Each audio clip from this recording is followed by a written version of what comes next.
પતિ પત્ની વચ્ચેના ઊંડી લાગણી ધરાવતા સંબંધો અને પરિવાર ભાવના જેવી વાતો હવે જાણે વાર્તાઓ પૂરતી જ સીમિત થઈ ગઈ છે. સાથે જીવન મરણના દ્રશ્યો પણ હવે ફિલ્મોમાં જ જોવા મળતા હોય છે, પરંતુ તાજેતરમાં રિયલ લાઈફમાં આવા જ દ્રશ્યો જોવા મળ્યા છે, જેના વિશે સાંભળીને ભલભલાની આંખો ભીની થઈ જશે. વિધિનું વિધાન કહો કે ઈશ્વરની ઈચ્છા, પણ પત્નીના મૃત્યુ થયાના ફક્ત 5 જ કલાકમાં પતિએ પણ અંતિમ શ્વાસ લઈ લીધા. 7 ફેરાનો સાથ વર્ષો સુધી સાથે રહ્યો અને સાથે જ પૂરો થયો. માતાના નિધન બાદ દીકરાઓ હજુ તો માતાની અંતિમ ક્રિયા કરીને પોતાના ઘરે પહોંચ્યા, ત્યાં તો પિતાની તબિયત પણ લથડી અને થોડી જ ક્ષણોમાં પિતાએ પણ અનંતની વાટ પકડી લીધી. એક જ ઘરમાંથી 2 અર્થીઓ નીકળી ત્યારે એવું તે કરુણ દ્રશ્ય સર્જાયું, જે જોઈને તમારી આંખો પણ ભીની થઈ જશે. નમસ્કાર, આપની સાથે હું છું કૃપાલસિંહ જાડેજા અને એક દંપતી કે જેમના વચ્ચેના ગાઢ પ્રેમને મૃત્યુ પણ અલગ ના કરી શક્યું, તે સમગ્ર ઘટના વિશે વિગતે વાત કરીએ વાત ગુજરાતી પર. આમ તો આપણે ત્યાં 16 સંસ્કારમાંના એક સૌથી મહત્વના જો કોઈ સંસ્કાર હોય તો તે લગ્ન સંસ્કાર છે. કારણ કે અગ્નિની સાક્ષીએ બંધાયેલી ગાંઠ ભવો ભવનો નાતો જોડી દેતી હોય છે અને આ સંબંધ અંતિમ શ્વાસ સુધી અતૂટ રહે તેવા વચને બંધાતો હોય છે. ત્યારે આજે એક એવી જ ઘટના સામે આવી છે, જેના વિશે સાંભળીને તમારી આંખો પણ ભીની થઈ જશે. જો આ સમગ્ર ઘટના વિશે વિગતે વાત કરીએ તો ઉત્તર પ્રદેશના કાસગંજના રહેવાસી 65 વર્ષીય વૃદ્ધા એવા રામાવતી દેવીનું ગત ગુરુવારે સવારે 5 વાગ્યાની આસપાસ બીમારીના કારણે અવસાન થયું હતું. તેમના મૃત્યુના સમાચારથી તેમના પરિવાર અને ગામમાં શોકની લાગણી છવાઈ ગઈ હતી. ગ્રામજનો અને પરિવારે આંસુભરી આંખો સાથે ભારે હૈયે તેમના અંતિમ સંસ્કાર કર્યા.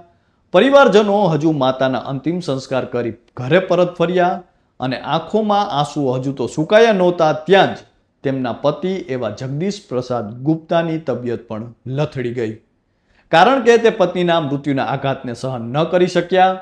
પરિવારજનોનું કહેવું છે કે દરેક લોકો જ્યારે રડતા હતા ત્યારે જગદીશ પ્રસાદ ગુમસુમ હતા અને તેમની તબિયત બગડતા તેમને હોસ્પિટલ લઈ જવામાં આવ્યા, જ્યાં ડોક્ટરો દ્વારા તેમને પણ મૃત જાહેર કરવામાં આવ્યા. પહેલા માતા અને પછી પિતાના અવસાનથી પરિવાર પણ ભાંગી પડ્યો અને માતા બાદ પિતા પણ એ જ દિવસે તેમના અંતિમ સંસ્કાર કરવામાં આવ્યા.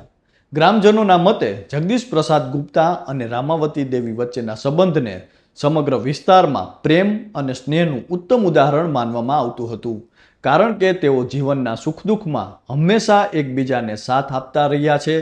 રામાવતી દેવી છેલ્લા થોડા સમયથી બીમાર હતા. આ સમય દરમિયાન જગદીશ પ્રસાદ આખી રાત ખુરશી પર બેસીને પોતાની પત્નીની સંભાળ રાખતા હતા. જીવનના અંતિમ તબક્કામાં પણ તેમનું સમર્પણ અને તેમનો સ્નેહ પ્રેરણારૂપ રહ્યા હતા. મહત્વનું છે કે થોડા સમય પહેલા બિહારના મુંગેર જિલ્લામાં પણ આવી જ ઘટના સામે આવી હતી, જેમાં મુંગેરના લલ્લુપોખર વિસ્તારમાં રહેતા વિશ્વનાથ સિંહ કે જે લો કોલેજના ભૂતપૂર્વ પ્રોફેસર હતા અને વરિષ્ઠ વકીલ તરીકે પણ તેમણે કાર્ય કર્યું હતું. મુંગેરકોટના વરિષ્ઠ વકીલ વિશ્વનાથ સિંહના 82 વર્ષીય પત્ની અહિલ્યા દેવીનું અવસાન થયું. તેમના મૃત્યુથી આખો પરિવાર ખૂબ જ દુઃખી હતો. જ્યારે અહિલ્યા દેવીની અંતિમ યાત્રાની તૈયારી ચાલી રહી હતી ત્યારે 87 વર્ષીય વિશ્વનાથસિંહ પણ તબિયત અચાનક લથડી ગઈ અને માત્ર થોડા જ કલાકોમાં તેમને પણ આ દુનિયાને અલવિદા કહી દીધું.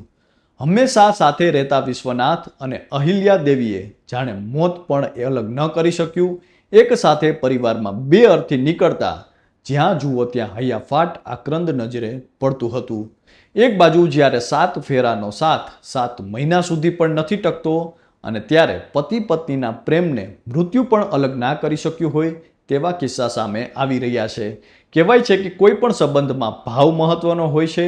ભારતીય સંસ્કૃતિના પાયામાં સંયુક્ત કુટુંબની ભાવના રહેલી છે. આજે કુટુંબો વિભક્ત થઈ રહ્યા છે, સંબંધો તૂટી રહ્યા છે, પરસ્પરની ભાવના ઘટી રહી છે.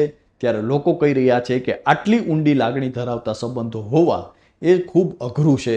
તો હાલ તો મીડિયા અને સોશિયલ મીડિયા પર પ્રકાશિત આ ઘટનાની જો મેર ચર્ચાઓ થઈ રહી છે, ત્યારે આપ સૌ કોઈ પણ આ ઘટના અંગે શું માનો છો તે કોમેન્ટ કરીને અમને જરૂરથી જણાવજો. તો હાલ બસ આટલું જ. ફરી મળતા રહીશું વાત ગુજરાતી પર.